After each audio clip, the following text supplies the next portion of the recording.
समन्त चक्रवालेषु अत्रा गच्छन्तु देवता सद्धम्मं मुनिराजस्स सुनन्तु सग्गमुखदं धम्मश्रवण कालो अयं भदन्ता धम्मश्रवण कालो अयं भदन्ता धम्मश्रवण कालो अयं भदन्ता। नमो तस् भगवतो अरहतो सम्मा सम्बुद्दस्स नमो तस् भगवतो अरहतो सम्मा सम्बुद्दस्स नमो तस् भगवतो अरहतो सम्मा सम्बुद्दस्स।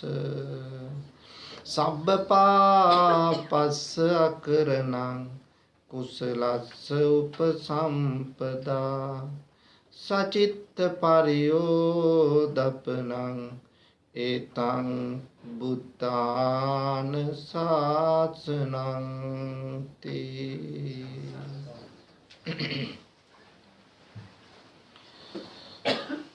श्रद्धावंत वासनावंत पिंटुने අද මේ බලාපොරොත්තු වන්නේ ලෝතර බුදුරජාණන් වහන්සේ දේශනා කොට වදාළ 84000ක් ධර්මස්කන්ධයෙන් එක බිඳක් සිහිපත් කරලා අපේ ජීවිතය තුළ අසුතං සුනාති නොඇසූ දේවල් දැනගන්න සුතං පරියෝදපෙන්ති ඇසූ දේවල් වැඩි දියුණු කරගන්න. ලලිත් සමරවික්‍රම මහත්මාත් නෝනා මහත්මියත්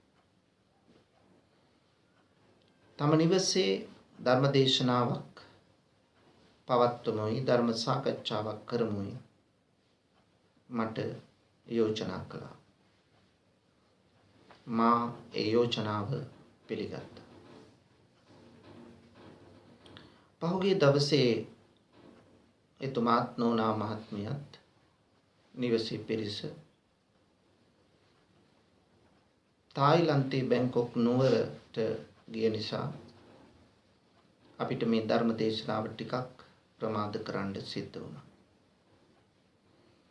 ඒ අනුව අද දිනෙහි මේ ධර්ම දේශනාව යොදාගත්තා.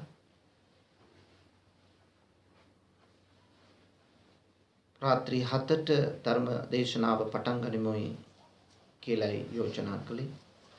හරියටම අපට මේ වෙලාවට එන්න පුළුවන් වුණා. ටිකක් ඈත දුර බැහැර ගියා නමුත්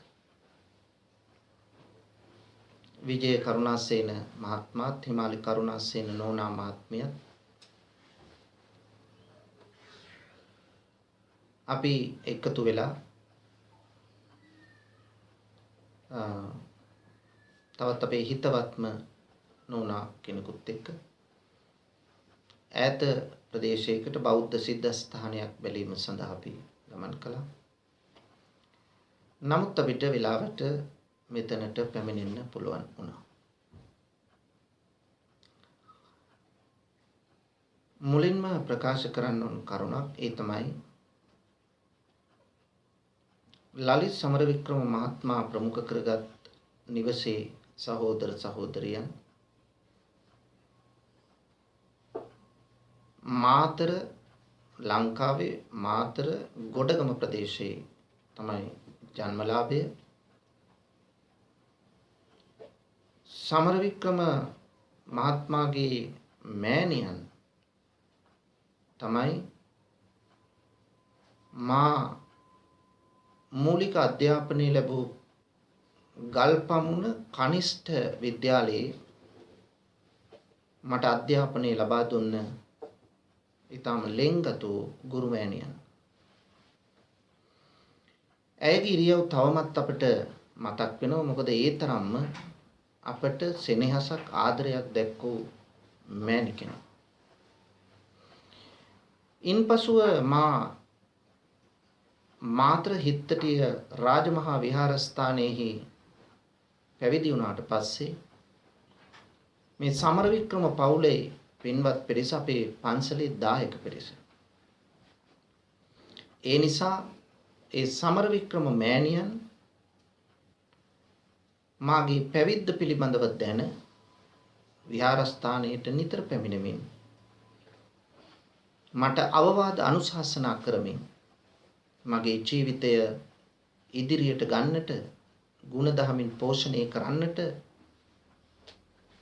ගුරුකම් දෙන්නට ඇය ගුරුවරියක් විදියටම නොව මෑණි කෙනෙක් හැටියට කටයුතු කළා කියන එක මම අදත් සිහිපත් කරන්නේ ඉමහත් ගෞරවයෙන්.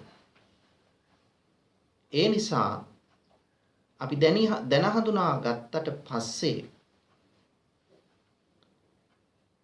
අපි රංජිත් සමරවික්‍රම මහත්මයා එතුම තමයි මට මෙහිදී මුලින්ම කතා කළේ. එතනින් තමයි මේ දේ මතුනේ. ඉන්පස්සේ බැලුවහම අපි ගොඩාක් සම්බන්ධකම් තියෙන බව වැටහි ගියේ. ඉතින් අපි දෙගොල්ලට බොහෝම සන්තෝෂයක් ඇති වුණා මේ මෑණියන් පිළිබඳව, පියාණන් පිළිබඳව. ඒ කරුණ මං මුලින්ම සිහිපත් කරනවා. විවිධ අවස්ථාවන් වලදී විවිධ ස්ථානවලදී මම ඒ සිහිපත් කළ දීලා තියෙනවා. මේ පින්වතුන් සමරවික්‍රම පවුලේ කවුරු හිටියත් නැතත් විවිධ අවස්ථාවන් වලදී මේ ගුරු මෑණියන් පිළිබඳව මා සිහිපත් කරනවා. පින්වතුනි, බුදු බණ පදයකට අපි අවධානය යොමු කරමු. ලෞතර බුදුරජාණන් වහන්සේලා අපට දුන්නු අවවාදය තමයි සබ්බ පාපස්ස අකරණං කුසලස්ස උපසම්පදා සචිත්ත පරියෝදපණං ඒතං බුද්ධාන ශාසනං. මේක තමයි අවවාදය. මේකේ තේරුම කවුරුත් දන්නවා. මොනවද පින්නතුනි?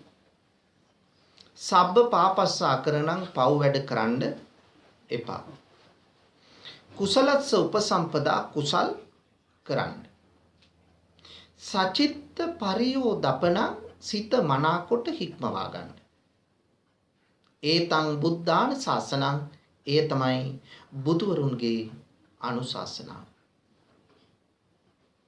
තන්නංකර, මේදංකර, සරණංකර, දීපංකර ආදී වශයෙන් මේ කවර බුදු කෙනෙක් මේ ලෝකයට පහළ වුවද ඒ සෑම බුදුවරයෙකුගේම අවවාදයයි එය. පින්නතුනි, අපි බෞද්ධයෝ හැටියට මෙලොව ජීවිතය සාර්ථක කරගෙන පරලොවත් සාර්ථක කරගෙන අපි බලාපොරොත්තුවක් තියෙනවා නිවන් සුවය සාක්ෂාත් කරගන්න. මේ නිවන් දකින මඟ මොකද්ද? නිවන් දකින මඟ තමයි ආර්ය අෂ්ටාංගික මාර්ගය. ආර්ය අෂ්ටාංගික මාර්ගය. ආර්ය අෂ්ටාංගික මාර්ගය විහිදී යන්නේ කොහොමද? සම්මා දිට්ඨි, සම්මා සංකප්ප, සම්මා වාචා, සම්මා කම්මන්ත, සම්මා ආජීව, සම්මා වායාම, සම්මා සති, සම්මා සමාධි. 8. මේ 8 කොටස් 3කට බෙදෙන ත්‍රිශික්ෂාව යටතේ ඒ තමයි ප්‍රඥා, සීල, සමාධි.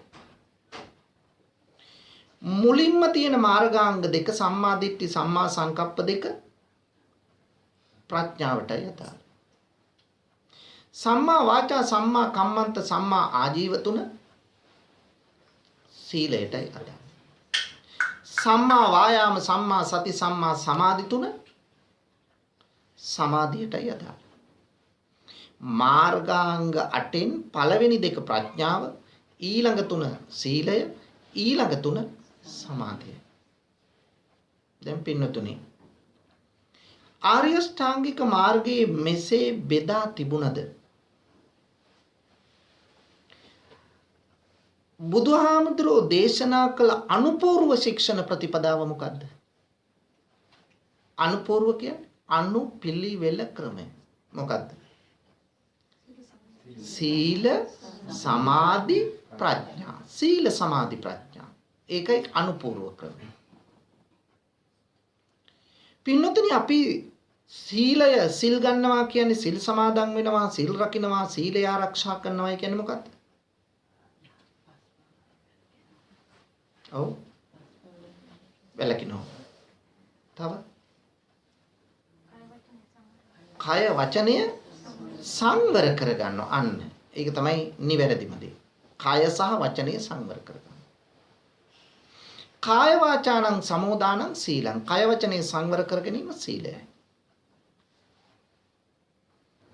කය වචනේ සංවර කරන තැනට අපි එන්න නම් අපි තුල තියෙන්න ඕන මොකද්ද?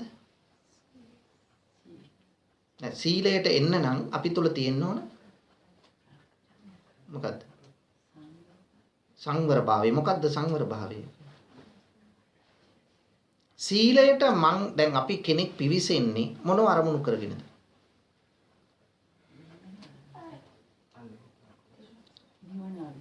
නිවන අරමුණු කරගන්නේ මොනව පදනම් කරගෙනද?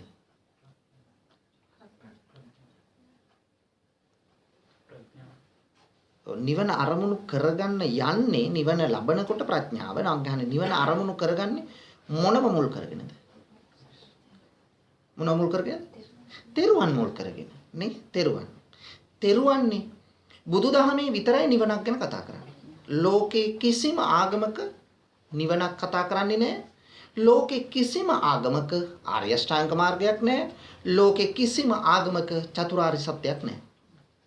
එය තියෙන එකම දර්ශනය බෞද්ධ දර්ශනය පමණයි. වෙන ලෝකෙ කිසිවක නැහැ මේ. පින්නතුනි, එතකොට අපි මුලින්ම ඇති කරගන්න ඕන දේ මොකක්ද? තෙරුවන් කෙරෙහි, තෙරුවන් සරණ යන්න කලින් තෙරුවන් කෙරෙහි, තෙරුවන් කෙරෙහි ශ්‍රද්ධාව කිව්වේ මොකද්ද? පැහැදීම. තෙරුවන් කෙරෙහි ඇති කරගන්න ඕනේ නම් මූලික දේ තමයි පැහැදීම. තෙරුවන් කෙරෙහි පැහැදුනොත් තමයි තෙරුවන්ට දැන් ශ්‍රද්ධාව තියෙනවා. එතකොට තෙරුවන් කෙරෙහි පැහැදුනා කියන්නේ ශ්‍රද්ධාව ඇති කරගත්තා. ශ්‍රද්ධාව නැත්තම් තෙරුවන් කෙරෙහි පැහැදුනොත් තමයි තෙරුවන්ට සමීප වෙන්නේ. තෙරුවන්ට සමීප වුණොත් තමයි තෙරුවන් සරණ යන්නේ. තෙරුවන් සරණ යනවා කියන්නේ මොකක්ද?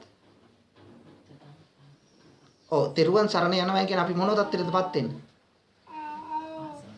උපාසක තත්ත්වයටයිපත් වෙන්නේ. අන්න. එහෙනම් ශ්‍රද්ධාව තුලින් තමයි අපි උපාසක උපාසිකා වෙන්නේ. ශ්‍රද්ධාව නිසා තමයි උපාසක උපාසිකා වෙන්නේ. එහෙනම් ඉස්සෙල්ලම ඇති කරගත්තේ තෙරුවන් කෙරෙහි ශ්‍රද්ධාව නැත්තම් පැහැදීම. තෙරුවන් කෙරෙහි පැහැදුණු නිසා තෙරුවන් සරණ ගියා, උපාසක බවට පත් වුණා. තෙරුවන් සරණ ගියා අපි ඊළඟට යනවා මොකටද? සීලයට. නේ දැන් තමයි සිල්වත් වෙන්නේ ඔන්න. නැත්තම් සීලයට එන්න බෑ. එහෙනම් සීලයට එනවා. එතකොට පින්වතුනි, අපි තෙරුවන් සරණ ගිහිල්ලා උපාසක උපාසිකා බවට පත් වෙනවා කියන්නේ මොකද්ද? සිල්වත් බවට පත් වෙනවා කියලා කියන්නේ තෙරුවන් පිළිබඳ පැහැදුනානේ ශ්‍රද්ධාවෙන් ආවා එතෙන්ට. තෙරුවන් පිළිබඳ අපි ඇති කරගන්නවා විශ්වාසය පසු කරලා තියෙන්නේ දැන්. තෙරුවන් පිළිබඳව ඇති කරගන්නවා මොකද ඇති කරගන්නේ? ගෞරවය සහිතව අපි මොකද්ද කරන්නේ? අවබෝධය. තෙරුවන් කෙරෙහි අවබෝධයක් ඇති කරගන්න. මොකද්ද තෙරුවන් අවබෝධ කරගන්නවා කියන්නේ? තෙරුවන් ගුණ මෙනෙහි කරනවා. තෙරුවන් ගුණ බුදු ගුණ කීයද? දහම් ගුණ කීයද? 6යි. සංඝ ගුණ කීයද? 9යි. ඔක්කොම ගුණ 24යි. ගුණ 24යි. ඒ ගුණ 24 පුළුවන් නේ? වරද්ද ගන්න නැතුව කියා ගන්න පුළුවන් නේ? මං ඕව අහන්නේ මට පුළුවන් තෙරුවන් ගුණ අහන්න නේ? බුදු ගුණ 9යි, ධර්මයේ ගුණ 6යි, සංඝයාගේ ගුණ 9යි. ඔක්කොම ගුණ 24යි. මේ ගුණ 24 අපට නිවැරදිව කියන්න පුළුවන් වෙන්න ඕන. ගාත තුන නෙමෙයි. ඒක මේ දරුවෙක් ඇහුවත් කියනෝනේ. ඒ ගුණ 24 කියන්න පුළුවන් වෙන්න ඕන. ඒ ගුණ 24 තේරුම් 24ත් නිවැරදිව කියාගන්න පුළුවන් වෙන්න ඕන. ආන්න එදාට තමයි නියම විදියට උපාසක උපාසිකා වෙන්නේ. නැත්තම් උපාසක උපාසිකා තමයි.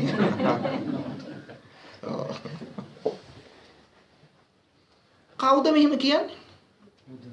මම නෙමෙයි. බුදුහාමුදුරුවෝ. බුදුරජාණන් වහන්සේ මුණ ගැහෙන්න ආවා. ඔබ දන්නව බුදුහාමුදුරන්ට ප්‍රතිකාර කළේ කවුද? ජීවක වෛද්‍යවරයා. ජීවක වෛද්‍යවරයාට තිබුණ අඹ වනයක්. මේ අඹ වනේ බුදුරජාණන් වහන්සේ දවසක් වැඩ ඉන්නකොට තවත් කෙනෙක් ආව ජීවක කියලා. එයාගේ නම කෝමාර බච්ච ජීවක. මේ කෝමාර බච්ච ජීවක බුදුරජාණන් වහන්සේ ළඟට ආවට පස්සේ බුදුහාමුදුරුවෝගෙන් අහන්න කලින් ප්‍රශ්නයක් බුදුහාමුදුරුවෝ සුහදව ඔහුගේ සැප දුක් ਵਿਚාර. බුදුහාමුදුරුවෝ අහනවා කෝමාර බච්ච ජීවකගෙන්. මොකක්ද අහන්නේ? කච්චි දුක්ඛ වේදනා කච්චි යාපනීයං. කොහොමද සැප දුක්? කච්චි යාපනීයං. යැපීම කොහොමද? කාලද වීලා දින්නේ. මේකත් අහනවා. එහෙනම් කෙනෙක් මුණ ගැහුනම ඉස්සෙල්ලාම අපට හෙලෝ කියලා ඉංග්‍රීසි භාෂාවෙන් කතා කරත් සිංහල භාෂාවෙන් කතා කරත් කොහොමද කියලා අහන්න මුලින්ම ලෝකයට අනාවරණය කළේ බුදුහාමුදුරුවෝ. බටහිර ලෝකෙට ගියපු හුඟක් සංකල්ප පෙරදිග චින්තනයයි. නමුත් එහෙන් එනකොට අපි හිතන්නේ ඒවා බටහිරින් එන ඒවායි කියලා. නෑ. පෙරදිග චින්තනය තමයි.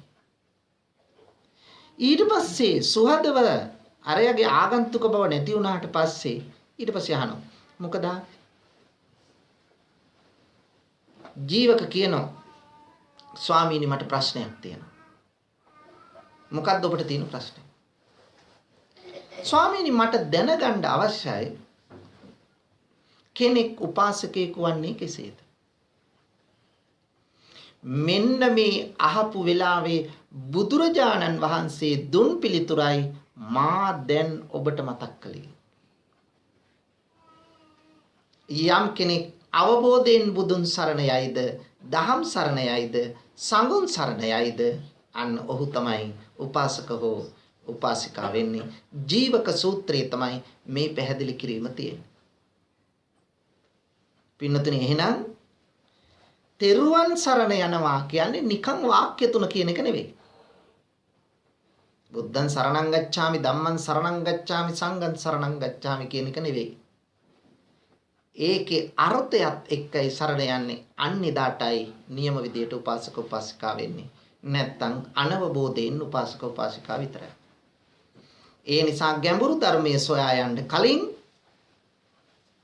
අනිවාර්යයෙන්ම අපි දැනගත යුතුයි තෙරුවන්ගේ ගුණ 24 තේරුම් සහිතව. ඇයි? පින්නතුනි අපි දන්නවා අපිට තියෙනවා භාවනාවක්. භාවනා නොකර නිවන් දකින්න බෑනේ. භාවනාවේ තියෙන අනුස්සති භාවනාව නේ. දස කසින, දස අසුබ, දස අනුස්සති. මේ අනුස්සති භාවනාවේ අනුස්සති 10ක් තියෙනවා.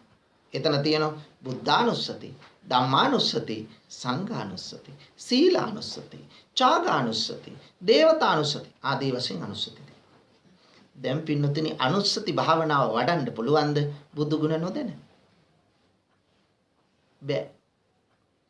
ඒ කියන්නේ ප්‍රඥාව හේවත් නිවනට යන්න බෑ. බුදු ගුණ 9 දන්නේ නැතුව. ධර්මයේ ගුණ 6 දන්නේ නැතුව. සංඝයාගේ ගුණ 9 දන්නේ නැතුව. එහෙනම් බුද්ධානුස්සති, ධම්මානුස්සති, සංඝානුස්සති වඩන්න බෑ. මේ ගුණ 24 නොදැන. මේ ගුණ 24 දැනගත යුතුයි. මේ ගුණ 24 දන්නවා කියන්නේ මොකද්ද? දැන් අපි ඔන්න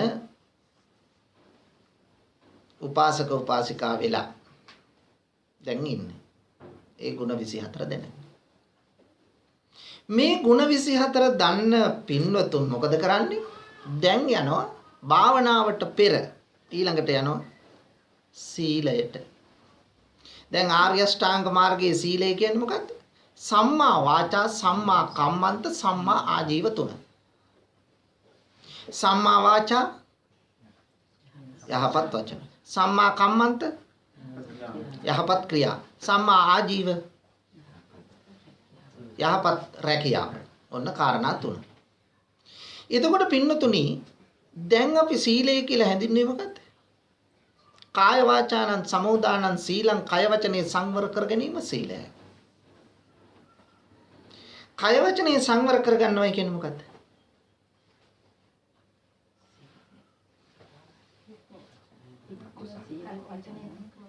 හික්මව ගන්නවා. මොකද්ද හික්මනවා කියන්නේ? සංවර කරනවා කියලා කිව්වද?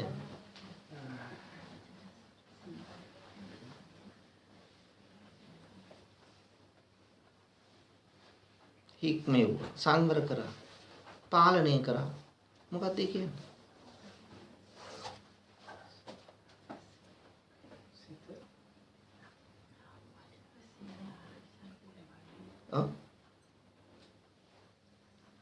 මොකක්ද ඒකෙන් කියන්නේ?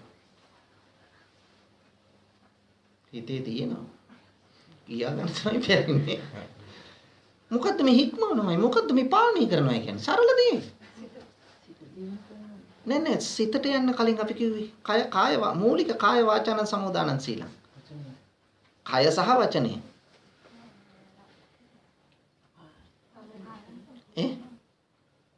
කියන්නේ කියලා අපි හරි ගස්සගෙන යන්නේ. මොකද්ද? පාලනය කරනවා. කය පාලනය කරනවා කියන්නේ මොකද්ද? තමන්. ඒක තමයි මොකක්ද මේ පාලනය කරන්නේ? ඔය හැසිරෙනවා යාපත. වචනේ ක්‍රියාව. වචනය වචනය නිවැරදිව භාවිතා කරනවා. ඒ කියන්නේ නිවැරදි වචන කියනවා නම් සංවර වෙනවා. නිවැරදි වචන කියනවා නම් වැරදි වචන වලින් වළකිනවා. එහෙනම් වචනේ පාලනය කරනවා, වචනේ සංවර කරනවා කියන්නේ මොකද්ද? වැරදි වචන වලින් ඉවත් වෙනවා. වචනයෙන් කරන වැරදි වලින් අයින් වෙනවා නේ? එහෙනම් කය පාලනය කරනවා කියන්නේ වැරදි ක්‍රියාවලින් අයින් වෙනවා. සරල දේ නේ? එහෙනම් ඔන්න කය වචන සංවර කරනවා කියන්නේ ඕක. මොනවද එතකොට වචනයෙන් කරන වැරදි? බොරු කීම, කේලම් කීම, පරස වචන, හිස් වචන. කායික වැරදි. සතුන් මරීම, සොරකම් කිරීම, කාමයේ වරදවා හැසිරීම සහ ඒ තුන විතරයි තියෙන්නේ. නමුත් ව්‍යග්ගපච්ච සූත්‍රයේ තව එකක් තියෙනවා. ඒක බොහෝ තැන්වල කියවුනේ නැති උනට. මොකද්ද?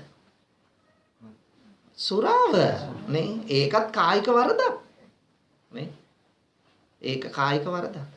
ඒක නිසා සමහරු එතනෝ නෑ අර වැරදි තුන විතරයි කායික වැරදි, මේක නම් කමන්නේ නැහැ. ඔය පමනට ගත්තට නේ? නේ?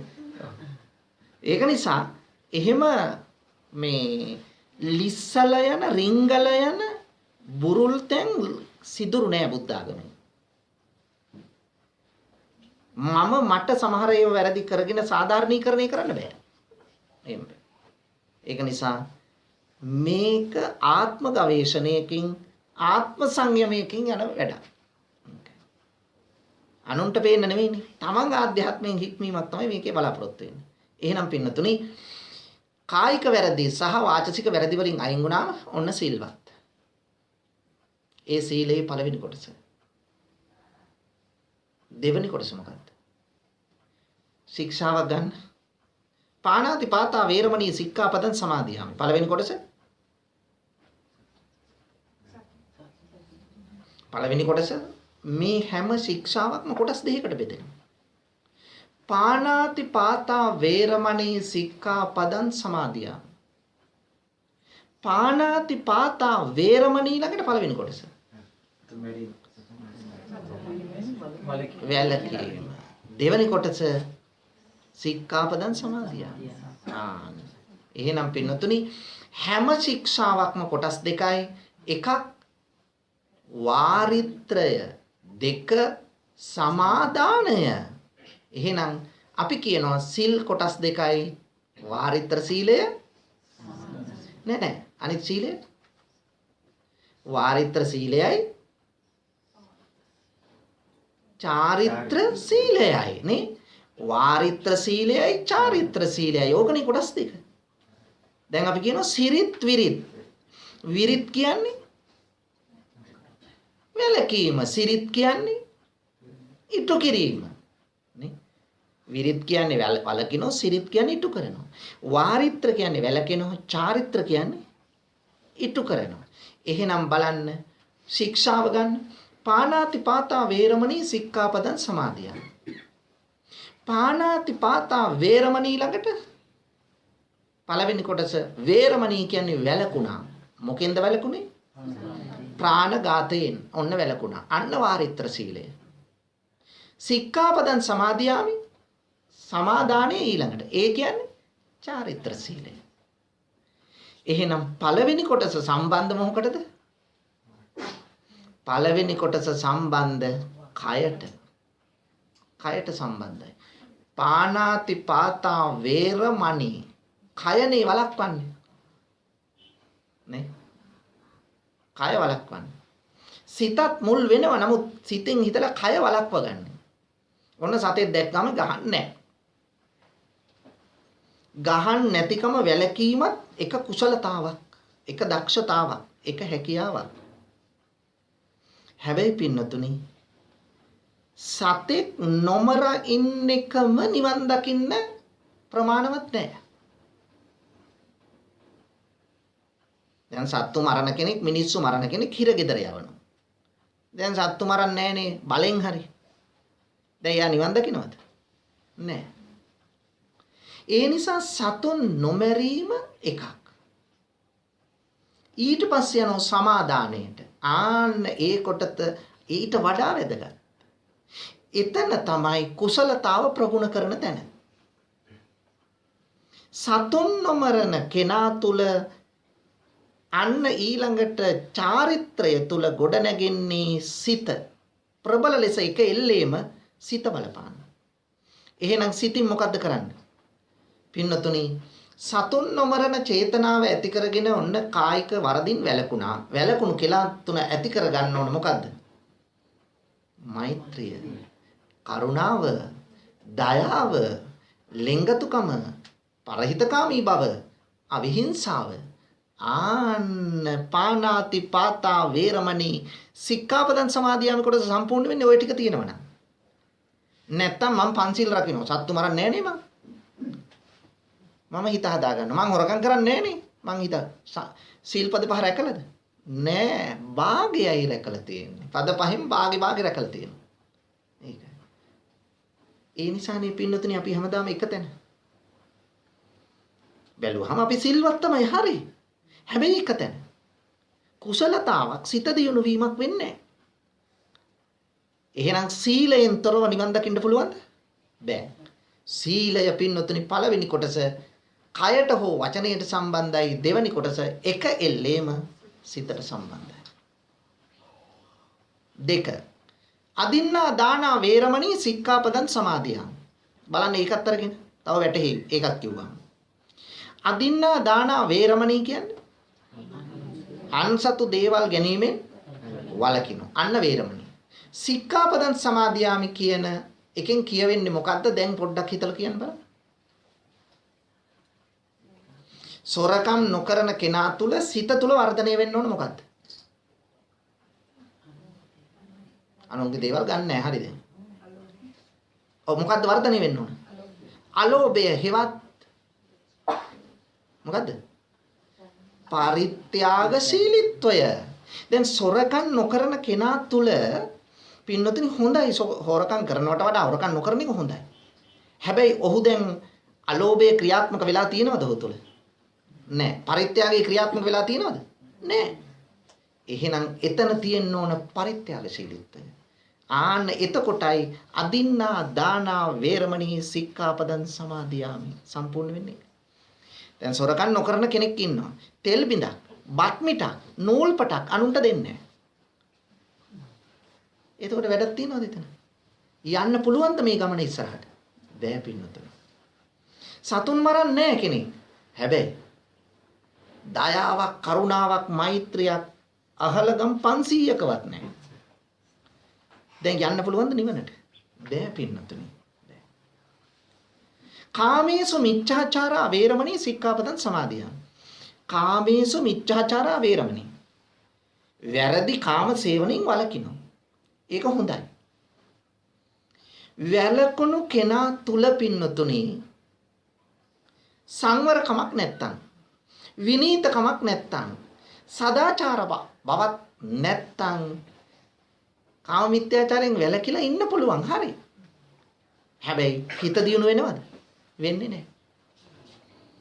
ඒ නිසා පින්නතුනි බුදුදහම කියන්නේ හරවත් ඒ වගේම බොහෝම ගැඹුරෙන් අවබෝධයෙන් යා යුතු මගක් මේ තුල තියෙනවා. ඒකයි බුදුහාමුදුරෝ දේශනා කරන්නේ පඤ්ඤාවන්තස්සායන් ධම්මෝ නායන් ධම්මෝ දුප්පඤ්ඤස්. මේක ප්‍රඥාවන්තයින්ට තියෙන. මේ ප්‍රඥාවෙන් තොරව සාම්ප්‍රදායිකව ගතානුගතිකව මම සිල් රකින්නවා කියලා හිතේ නිවන් දකින්න බෑ. මාමි ඔබට යම් අවදි කිරීමක් පමණයි කරන්නේ. ඒ නිසා පින්නතුනි අන්න බලන්න සීලය. ඔන්න සීලය. දැන් අපි සීලයෙන් යනවා සමාධියට. අනිත් සිල්පදත් එහෙමයි හිතන්න ඕනේ. ඔක්කොම කියන්න වෙලාව නැහැ. එතකොට දෙවෙනි එකට ගියා සමාධිය. සමාධිය කියන්නේ මොකද්ද? දැන් කය වචන සංවරයි. හිතත් දියුණුවටපත් කරගෙන තියෙන්නේ. දැන් අපි මොකද්ද කරන්න යන්නේ? සමාධිය ඇති කරගන්නවා. සම්මා වායාම, සම්මා සති, සම්මා සමාධි. මේ දියුණු හිතෙන් මොකද්ද කරන්නේ? ඉස්සෙල්ලා සමාධිය ඇති කර. මොකද්ද සමාධිය කියලා කියන්නේ? දැන් බුදුහාඳුරෝ සමාධි සෝයෙන් වැඩ ඉන්න. මොකද්ද කියන්නේ?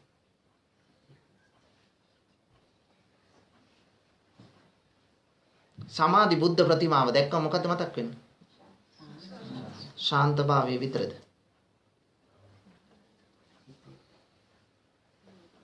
මොකද සමාධි ප්‍රතිමාව දිහා බැලුවහම පේන්නේ? සිත නිවන්න නම්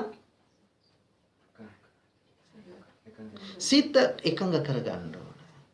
එහෙනම් සමාධිය යනු සිතේ එකඟකමයි. පින්නතුනි ඕක තමයි අමාරු වැඩේ. අපි පොඩ්ඩක් ඔය කතා කර ඉන්නවනම් නේ පොඩි ගොසිප් පාරක් දාගෙන ඉන්නවනම් ආයෙ නැ වෙලාව යනවා දැනෙන්නේ නැහැ. සමහර අය ඇවිල්ලා කතා කරත් දැනෙන්නේ නැහැ. ඇයි? අරකට හිත එකඟ වෙලා.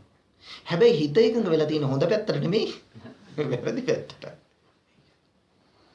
නමුත් දැන් අපි භාවනාවකට ඕන් S2 පියා ගන්නවා. මගේ අම්මේ මතක් වෙන දේවල්. පොඩි කාලේ ඉඳලා මතක් වෙයි කියන්නේ. කෙලවරක්. ආන්න හිත එකඟ කරන එක කොච්චර අමාරු වැඩක්ද? සීලය අමාරුයි, සීලයට වැඩිය අමාරුයි සමාධිය. සමාධියට වඩා අමාරුයි. එහෙනම් පින්නතුනි සම්මා වායාම, සම්මා කියන්නේ යහපත් කියන එකනේ. හැමතැනම ඕන තැනක සම්මා කිව්වොත් යහපත්. මිච්ඡා කිව්වොත් අයහපත්. වැරදි. එතකොට සම්මා වායාම වෑයම. වෑයම කියන්නේ උත්සාහ. මොකටද උත්සාහ කරන්නේ? මොකටද උත්සාහ කරන්නේ? සිත එකඟ කරගෙන භාවනා කරන්න. දැන් මේ සෑහෙන try එකක් දෙන්න හදන්නේ. ඔය සමාධිගත කරගෙන දැන් මොකද සම්මා වායාම. ඔව් එතෙන්ට තමයි යන්න හදන්නේ. සම්මා වායාම. යහපත් වෑයම යහපත් උත්සාහ කරන්නේ මොකටද? උත්සාහ කරන්නේ නූපන් කුසල් උපදවන්න. ඇති නූපන් කුසල් කියන්නේ මොකද්ද කුසල් කියන්නේ? කුසල් කියන්නේ මොනවද? පින්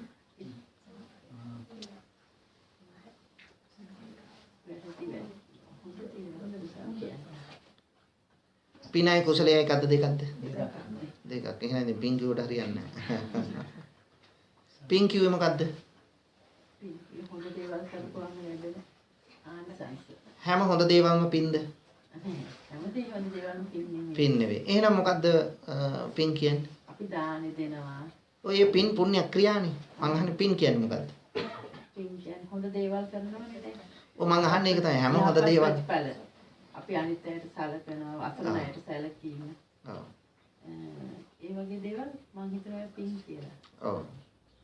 හිතලා බෑ. අනිවාර්යයෙන් මේක ස්ථිරව දැනගන්න ඕන. නේ?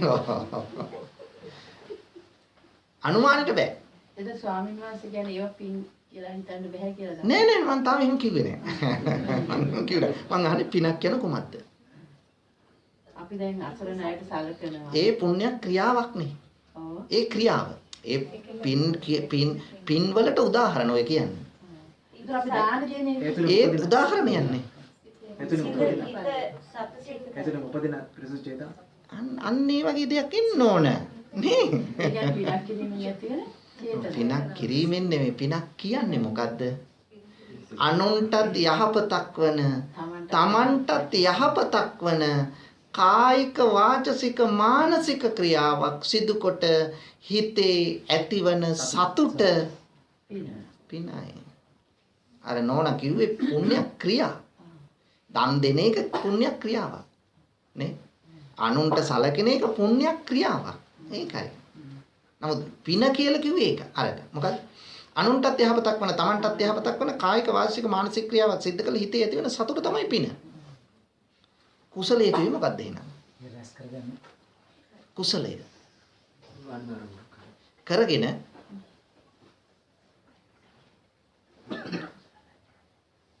දැන් කුසල් කළා ඇතිනේ කෙලවරක් නැතුව. මොකද්ද කුසල් කියන්නේ?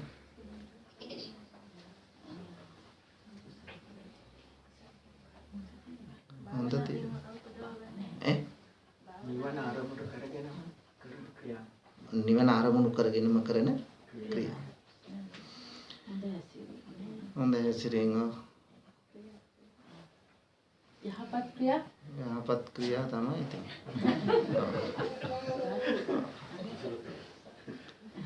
කුසල් කියන්නේ කුසලතා. ඕක තමයි. කුසලතා කියන්නේ මොනවද? හැකියාව. තව හැකියා දක්ෂතා. කුසලතා කියන්නේ හැකියාවන් දක්ෂතාවන් කුසලතා. දැන් මෙතන ඉන්න මහත්තුරු නෝනලා ගත්තාම එක කුසලතා ඇති. සමහරු වැඩ කීපයකටම කුසලතා ඇති. එහෙනම් ඒ අය ඉක්මනට නිවනට යයි. යයිද? නෑ. ඒ කුසල් වලින් නිවන් දකින්න බෑ. ඒක හම්බ කරගන්න පුළුවන්. සමාජයට ත්‍යාගයක් කරන්න පුළුවන් නේ. හැබැයි ඒවයින් නිවන් දකින්න බෑ. එහෙනම් පින්නතුනි මෙතන කුසලතා, ශක්්‍යතා, හැකියාව කියලා කියන්නේ ආධ්‍යාත්මික හැකියාව වර්ධනය කරගන්න එකයි කුසලතාව කියන්නේ. ආධ්‍යාත්මික හැකියාව. ආධ්‍යාත්මික හැකියාව වර්ධනය කරගන්න මොකද්ද කරන්න ඕනේ? භාවනා කරන්න ඕනේ. ආන්න බලන්න. දැන් සිත දියුණු වෙන්නේ නැහනේ භාවනා නොකර. එහෙනම් සිතේ දියුණුක තමයි මෙතන ඇති කරගන්න ඕනේ. සිතේ දියුණු කරගත්තට පස්සේ නුවණ දියුණු කරන්න යනවා අපි. ඒ කියන්නේ ප්‍රඥාව ලබන මාවතට යනවා. සිත දියුණු කරන්න පුළුවන් සමත භාවනාවෙන්. ඒතර සමත භාවනාවෙන් සිත දියුණු කරා කියලා නිවන් දකින්න බෑ. සමතෙන් පමණක් නිවන් දකින්න බෑනේ. ඒ නිසා සමහරු කියනවා මම නම් දැන් සමතය කළ සෑහෙන කල් මට නම් ඕනේ මට දෙන්න හඳුනේ විදර්ශනා භාවනාව. එහෙම සමහරු ඉල්ලනවා. සමතය තියා ගෑවිලාවත් නෑ. නේ? සමහරු එහෙම කියන අය ඉන්නවා. මම නම් ඕක දැන් පාස් කරලා තියෙන්නේ සෑහෙන. පින්නතුනේ දැන් බලන්න එහෙනම් පිනයි කුසලය කියන දෙකක් බව වැටහෙනවා. පිනක් කියලා කිව්වේ කිව්වේ නෑ නේද මං කිව්ව ටික.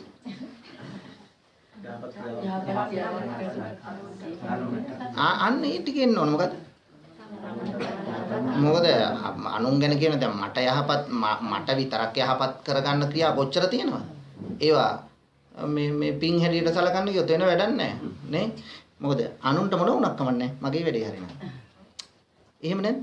මට යහපතක් වෙන අනුන්ට යහපතක් වෙන ක්‍රියා තියෙනවා. අනුන්ට යහපතක් වෙන මට යහපතක් වෙන ක්‍රියා තියෙනවා. අනුන්ටත් අයහපතක් වෙන මටත් අයහපතක් වෙන ක්‍රියා තියෙනවා.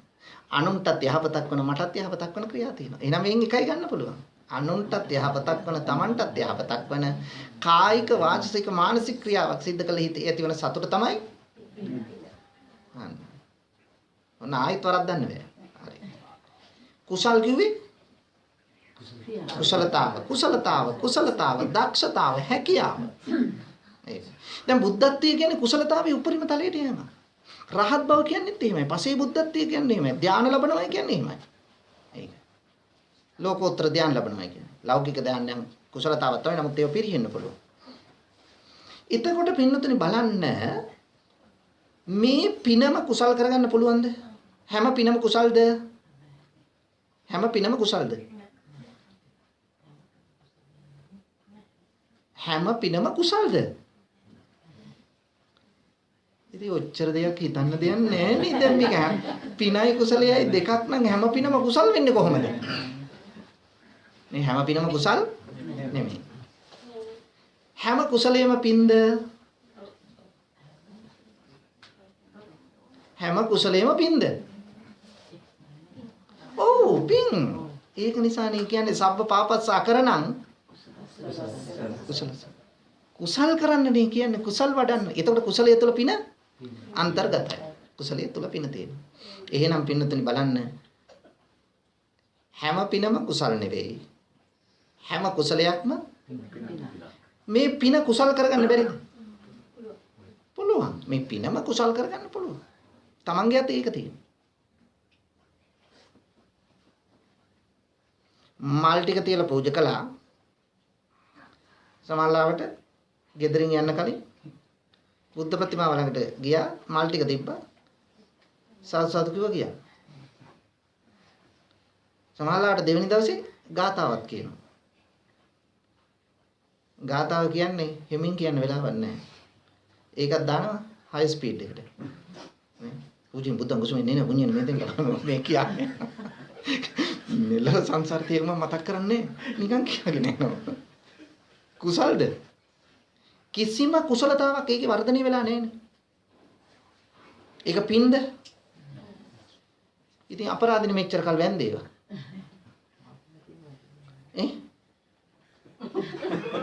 අපි වඳින්නේ නැහැ. ඒක තමයි මම කියන්නේ. ඒතකොට පින් නෙමෙයිද? ඒක යහපතක් හිතෙන් හොඳට ධාරණය කරගෙන දැන් බුදුගුණ කියලා නම් ඒක බුදුගුණ සිහි කරගෙන කියනවා නම් පිනක්. ඔව් ඒක තමයි යන්නේ.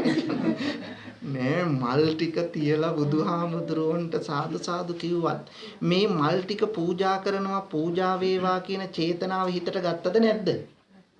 ගත්තනේ. ඕක නිකන් කියවෙන්නේ නැහැ. එතකොට පින්ද නැද්ද? පින්. දෙවැනි දවසේ ගාතාව කිව්වා. ගාතාව කිව්වයි කියලා පින් වැඩි නැහැ. අර පිනම තමයි. ඒත් පිනක් හැබැයි කුසල් නෙවෙයි. නමුත් ගාථාවේ තේරුම දැනගෙන මේක පූජා කරනවා. එතකොට කොහොමද කුසලයක් වෙන්නේ? අවබෝධය. මොකද්ද ලැබුණු අවබෝධය? කියන්නේ මේ මල් බුදුහාමුදුරන්ට පූජා කරනවා. මොකද්ද බලාපොරොත්තුව? නෑ බලාපොරොත්තුව මොකද්ද? මොක්ෂය නේ නිවන බලාපොරොත්තු. එතකොට නිවෙන් බලාපොරොත්තුෙන් තමයි දැන් මල් ටික පූජා කරන්නේ. මල් වලට මොකද වෙන්නේ? මල් පර වෙනවා වගේ අපේ කයත් කයත් විනාශයි. පුප්පම් මිලායාති කායෝ තථායාති. අන්න මල් පර වෙන්නාසේ මාගේ ශරීරයේද විනාශ වන්නේ. මොකද්ද මෙනෙහි කළේ? අනිත්‍ය මෙනෙහි කරන එක මොකද්ද? භාවනාව යන කුසලයක්. අන්න පිනම කුසල් කරගත්ත හැටි. එහෙනම් පින්නතුනේ ඒකනේ බුදුහාමුදුරු දේශනා පඤ්ඤාවන්ත සාය මම මුලින්ම මතක් කරේ ඒකයි. මේක අවබෝධයෙන් කරන්න ඕන වැඩක්. ආවට ගියට නෙවෙයි. නැත්තම් පින විතරයි. පිනත් ඕන අපට. නැතුව බෑ. දැන් මේ පින් කළානේ මනුෂ්‍යත්වයක් ලබාගෙන තියෙන්නේ. ගිහි භූතස්සපි උපකාරානි පුඤ්ඤානි. ගිහියෙක් වුණොත් පින් ඕන. පබ්බජිතස්සපි උපකාරානි පුඤ්ඤානි. පැවිද්දෙක් වුණත් පින් ඕන. දේව භූතස්සපි උපකාරානි. දෙවියෙක් වුණත් පින් ඕන. නැතුව බෑ. නමුත් ඔන්න බලන්න අපි දැන් කරන්න යන්නේ මොකද්ද? නූපන් කුසල් උපදව ගන්න. උපන් කුසල් වැඩි දියුණු කරනවා. නූපන් අකුසල් නූපදවා ගන්නවා. උපන් අකුසල් නැති කරනවා. ඕන්න සම්මා වායාමය. ඔන්න සම්මා වායාමය. එතකොට දැන් භාවනා මධ්‍යස්ථානටම ගිහිල්ලා භාවනා කරගෙනම සම්මා වායාමය කරන්න ඕනද? නෑ. ගෙදරදීම සම්මා වායාමය පුළුවන්. ගෙදරදීම. අන්න බලන්න. එහෙනම් සම්මා සති. යහපත් සිහිය. යහපත් සිහිය කියලා ඇයි යහපත් සිහිය ඕනේ?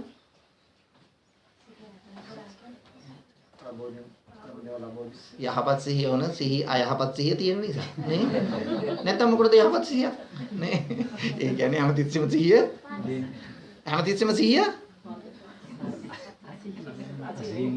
නැති වෙන නිසා නේ. හැමතිස්සෙම සිහිය නැති වෙනෝනේ.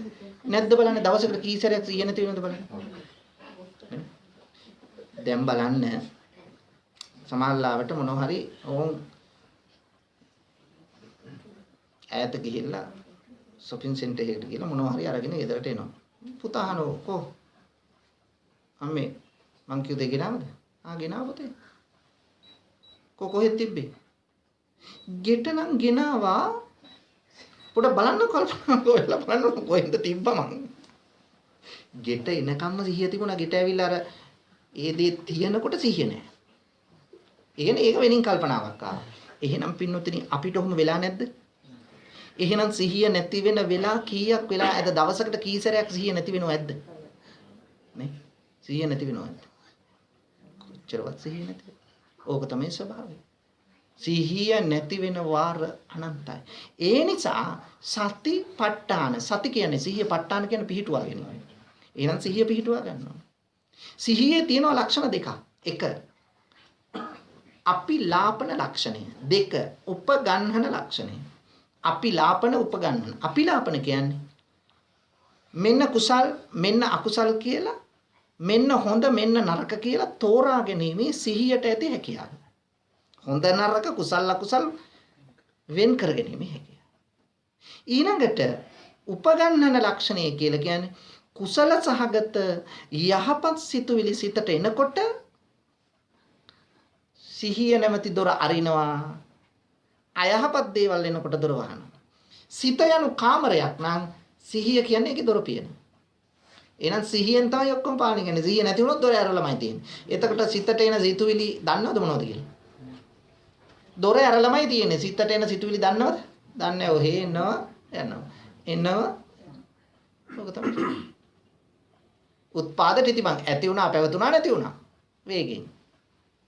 නමුත් සිතට ආව සිතුවිලි මොනවද කියලා දන්නේ? ඔන්න සිහිය නැතුණා වෙන්නේ ඕකයි. දැන් සමහරවල් සිහිය නැති වෙනෝනේ වැසට එනකොට. සම්පූර්ණයෙන්ම සිහිය නැති වෙනෝනේ. එතකොට දන්නේ නැහැ මොකද? දන්නේ නැහැ කියන්නේ හරි නේ ඉතින්. සිතට එන සිතුවිලි දන්නේ නැත්තේ සිහිය නෑ දැන්. සිහිය නැමැති දොර දැන් විවෘතයි. සිත නැමැති කාමරේ. එතකොට සිහිය නැත්තම් ඉතින් දන්නේ නැහැ. ඕක තමයි සිහිය නැති වෙනවා කියන්නේ. එහෙනම් සතිපට්ඨාන සිහිය පිහිටුවා ගැනීම අවශ්‍යද නැද්ද? එහෙනම් යහපත් සිහිය ඕන. හොඳ සිහිය ඕන. මේ හොඳ සිහිය නැති වුණොත් වැඩක් නැහැ. සිත සමාධිගත කරගන්න පුළුවන් හොඳ සිහිය නැතුව. බෑ. එහෙනම් සම්මා සති සම්මා සමාධි යහපත් සිතේ එකඟකම. ඇයි යහපත් සිතේ එකඟකම කියන්නේ? අයහපත් ලෙසත් හිත එකඟ කරන්න පුළුවන්. හතුරෙක් ගැන හිතනවා. ඔක මට අතනදී කිව්වා මම බලා ගන්නම්කෝ. ඕකට නම් දෙනවම තමයි. දැන් මේක තනියෙන් හිතනවද නැද්ද? හිතනවා. දැන් හිත එකඟද නැද්ද?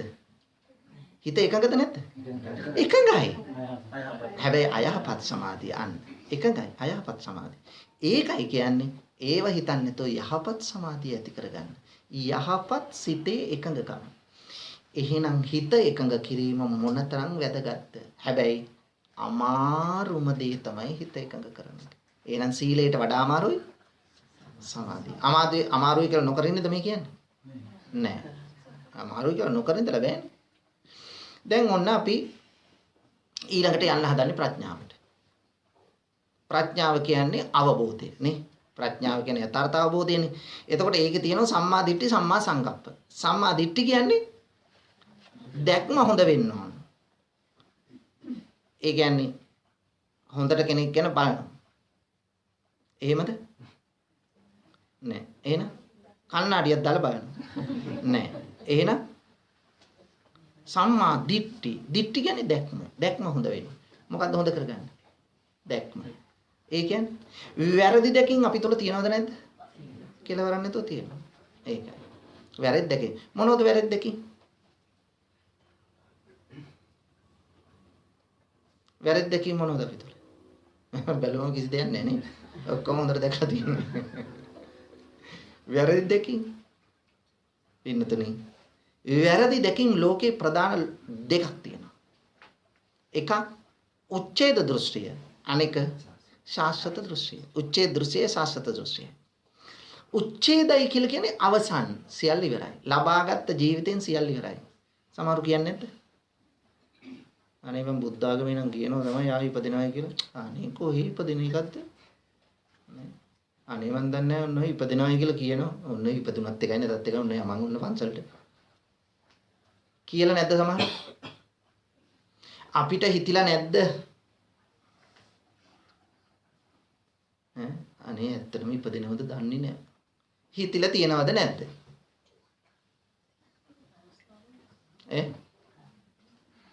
එක එක්කෙනා නම් කියනවා ආම්ද්‍රෝත් කියනවා මන් දන්නේ ඉපදිනවා කියලා. ඇත්තටම ඉපදිනවද දන්නේ නැහැ මැරිලා ගිහිල්ලා නේ. එහෙම හිතිලා තියනවද නැද්ද?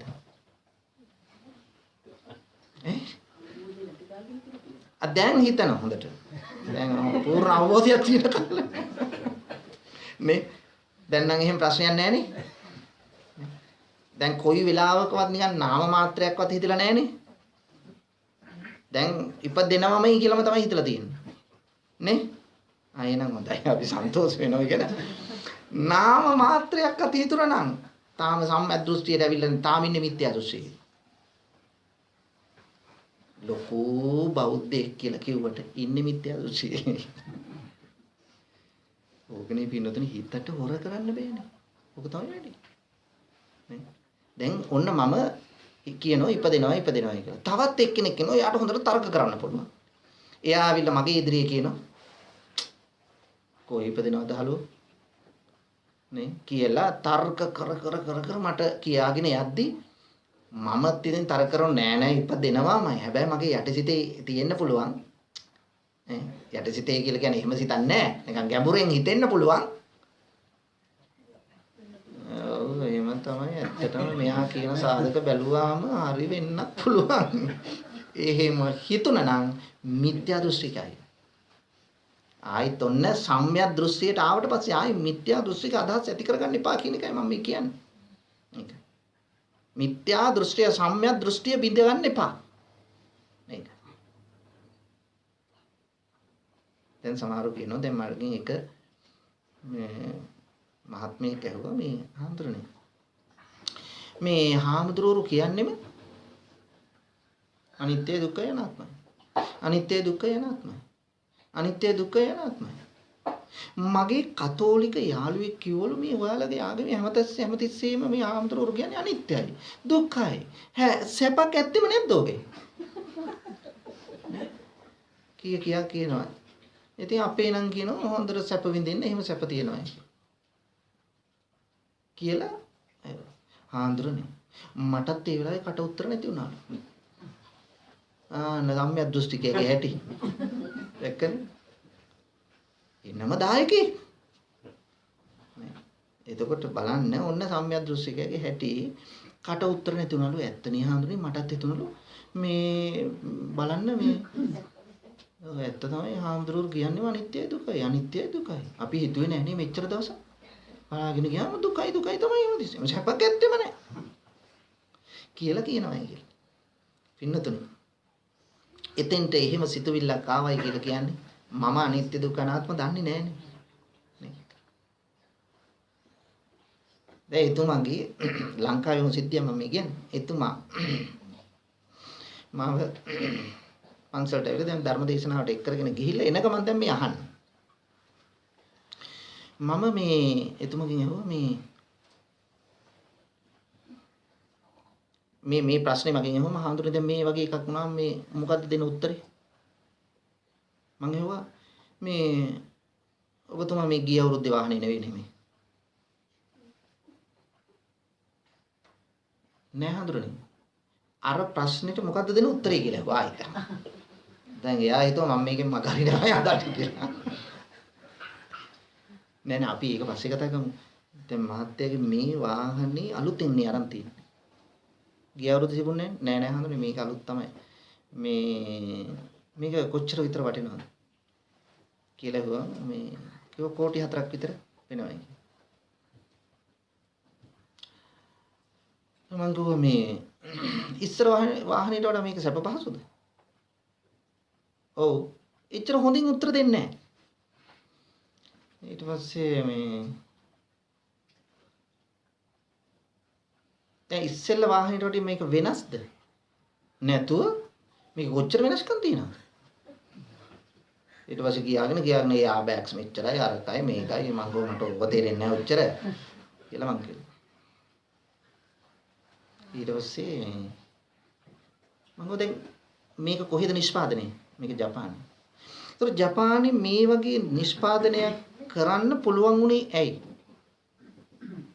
දැන් කලින් වාහනයට වඩා මේක මොකක් වෙලාද? කලින් වාහනයට වඩා මේක වෙනස් වෙලා. මහත්තයා දැන් මේ වෙනසත් එක්ක මහත්තයට ලැබිලා තියෙන්නේ දුකක්ද සැපක්ද? මං අහුවා. ඕනේ දැන් තමයි යාට මීටර උනේ මං අහුවා. මේ මගේ අහන ප්‍රශ්නෙට තමයි මේ ආන්දර උත්තරේ දීලා තියෙන්නේ කියලා දැනුයි. එයාට ක්ලික් වුණේ වැඩි. ඔව් හඳුනේ වෙනස්නේ. දැන් වෙනසත් එක්ක මහත්තයට සැප ලැබිලා තියෙනවද දුක ලැබිලා තියෙනවද? ලැබිලා තියෙන්නේ සැපනේ. කවුද කියන්නේ අනිත්‍යත් එක්ක දුකක් එනවා කියලා? ඕකවත් මහත්තයට හිතන්න බැරිද? කියලා මං ඇත්තනේ නං හඳුරන්නේ. මම තව උදාහරණයක්. මහත්තයා ගෙදර මල් තියෙනවා. දැන් මල් පැලේ හැටෙව ගමන් මල් හැදුනද? නෑ. දැන් මල් ගහ පොඩි පැලේ හිටෙව එක දැන් වැඩිලා වර්ධනය වෙලා මල් හැදිලා තියෙනවා. මොකද්ද වෙලා තියෙන්නේ? තිබුණු ස්වභාවයට වඩා ගහ මල් පැලේ වෙනස් වෙලා. වෙනස් වෙච්ච නිසා තමයි මල් පිපුණේ. එහෙනම් අනිත්‍යත් එක්ක ලැබුණේ දුකද සැපද? සැප. දැන් අපි මෙහෙම යනවා. වැරදිලාවත් මේ වාහනේ කොහේ හරි වැදුනා. අනේ එහෙමනම් වෙන්න එපා කියලා. මං කිව්වා නෑ එහෙම වෙන්න මම ප්‍රාර්ථනා කරන්නේ නෑ. අනේ වැදුනොත් මොකද වෙන්නේ? සැපද දුකද? දුකයි. එහෙනම් ලබාගත්ත සැපේ තියනවද දිගට? නෑ දුකයි. එහෙනම් අනිත්‍ය නිසා දුකද සැපද? දුකයි. අන්තිමට ඉතුරු වෙන්නේ දුක. මල හැදුනා. දැක්කහම සතුටුයි. හැබැයි ටික වෙලාවකින් එතකොට ඒක තමයි මහත්තයා යථාර්ථය. ලෝකේ සැප ලැබෙන්නේ, ලෝකේ දුක ලැබෙන්නේ අනිත්‍ය නිසා. එහෙනම් පින්නතුනි නාම මාත්‍රයක් හරි ඉපදෙනවද දන්නේ නැහැ කියලා හිතුනොත් සම්‍යක් දෘෂ්ටියද මිත්‍යා දෘෂ්ටියද? මිත්‍යා දෘෂ්ටිය. අන්න උච්ඡේද දෘෂ්ටිය කියෝකයි. අපි ඉපදෙන්නේ නැහැ. ලබාගත් ජීවිතේ විතරයි තියෙන්නේ. ඔහොම කිව්වයි හිටියා. තව එකක් තිබුණා. ශාස්ත්‍රත දෘෂ්ටිය. ඒ කියන්නේ ආත්ම සංකල්පය. මම ඉපදෙන්නේ. නැත්තම් ආත්මයක් තියෙනව භවයෙන් භවයට යන. අන්න එය ආත්ම සංකල්ප. ස්ථිරයි මාව ස්ථිරයි කියන එක ආත්ම සංකල්පය. මගේ. දැන් අපි ඕන එකක් කියන්නේ කවුද? ඒක මම කළේ. කාගේද ඒක? ඒවා මගේ. ගෙදර ඒකත් මගේ. ඔක්කොම මගේ. හැබැයි පින්වතුනි මගේ කම ළඟ ඉඳලා මා යන්නේ මගේ කම නැති කරන්න.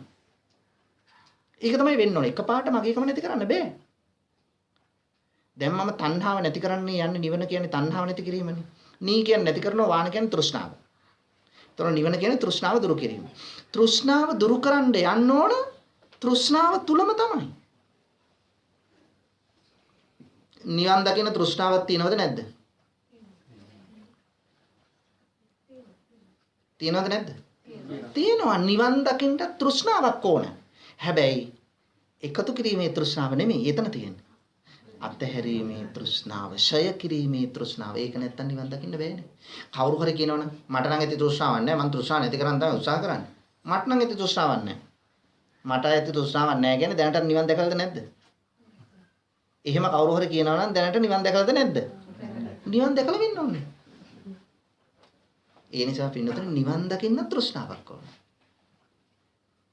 දැන් මෙච්චර දවස් හිතේ රඳවගෙන හිටපු යම් සංකල්ප මම බිඳලා තියෙනවා. ඔළුව පොඩ්ඩක් නිකන් අවුල් කරලා තියෙනවා. හොඳයි. ඒ හිතන්න. ඒ නිසා පින්නතුනේ උච්ඡේද දෘෂ්ටියයි ශාස්ත්‍රත දෘෂ්ටියයි බිඳ දමන්න ඕන. ආන්න එතකොට තමයි මොකද්ද? ප්‍රඥාව. දැන් බලන්න ඔන්න ප්‍රඥාව ලබා ගන්න මොකද්ද කරන්නේ? භාවනා කරනවද නැද්ද? භාවනා. දැන් භාවනා කරන්න යනකොට මොකද කරන්නේ? 8යි කාලයි වෙලාව. තව විනාඩි 5කින් මම ඉවර කරන්නම්.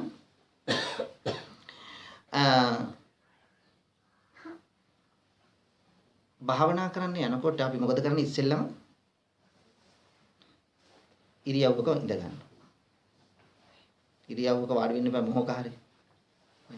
දැන් ආනාපාන සතිය වගේ එකක් කරන්න නම් එක ඉරියව් බෑ එක ඉරියව්වක ඉන්න. අර්ධ පර්යංකෙන් හෝ බද්ධ පර්යංකෙන්. කාන්තාව අර්ධ පර්යංකෙන් පුරුෂයෝ බද්ධ පර්යංකෙන් ඉන්න. ඔන්න හිටියා. ඊළාට මොකද කරන්නේ? කොන්ද කෙලින් තියාගන්න. උජුං කායං පනිදාය පරිමුඛං. ඍජු කයක් තියාගන්න හිස කෙලින් තියාගන්න. පින්නතුනේ දැන් බලන්න ඕන අපි S2 වහන්න කියනවනේ. මොකද කරන්නේ? ටක් ගාලා අපි භාවනා මධ්‍යස්ථාන ටික ගමන් ඉඳ ගන්න. දැන් හරි හිත කරගන්න. දැන් S2 වහගන්න. ඊළ කිව්වා අපි ටක් ගාලා S2 වහගත්තා හරි. දැන් හිත එකඟද? නැහැ. දැන් S2 වහගෙන දින්නේ. නැහැ. වහගෙන S2 වහගෙන. දැන් S2 වහු ගමන් හිත එකඟද? නැහැ.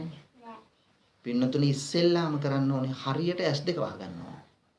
හරියට වහනවා කියන්නේ. හරියට තමයි වහගෙන ඉන්නේ තද කරගෙන. නෑ. රූප පේනවා. රූප පේනවටත් වඩා මාත්‍යෝ. දැන් S2 අපි ඕන දැන් කෙලින්නේ බලාගෙන ඉන්න ඉස්සෙල්ලා වාඩි වුණාම.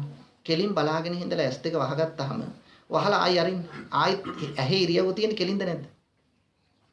දැන් මෙහෙම බලාගෙන ඉඳලා S2 වැහුවා ආයි ඇරියා. තාම ඉරියව්ව තියෙන කෙලින්. එතකොට S2 වහලා වැඩක් තියෙනවද? වැඩක් නැහැ. හරියට මෙහෙම නිකන් බෝඩ් එකක් තිබ්බ වගේ S1 ඉස්සරහින්. ඉරියව්ව වැරදි. එහෙනම් මොකද කරන්න ඕන? ඉස්සෙල්ලා ඇහෙන් බලන්න ඕන. නාසිකාග්‍රය දිහා. ඇහි ඉරියව්ව පහතට ගන්නවා. මේක කළා බලන්න මේ දෙවිදියම කළා බලන්න මම මේ කියන විදිය හරිද වැරදිද කියලා. ඔබටම තීරණය කරන්න පුළුවන්. දැන් ඔන්න කෙලින් බලාගෙන S2 වහගන්න. වහලා භාවනා කරන්න පටන් ගන්න බලන්න. මොකද වෙන්නේ? S2 මෙන්න මේ ඇහිබැම දෙක මෙතනින් රිදෙන්න පටන් ගන්නවා. නල්ල රිදෙන්න පටන් ගන්නවා. ඒ කියන්නේ ඉරියව්ව වැරදි. එහෙනම් S2 ඉස්සෙල්ලා පළවෙනිම කාරණේ මේකයි. මේක නැතුව බෑ. පළවෙනිම කාරණේ S2කින් බලන්න නාසිකාග්‍රය දිහා සුළු වෙලාවක් බලාගෙන ඉන්න. එතකොට ඇහි ඉරියව්ව පහළට හැරිලා තියෙන්නේ.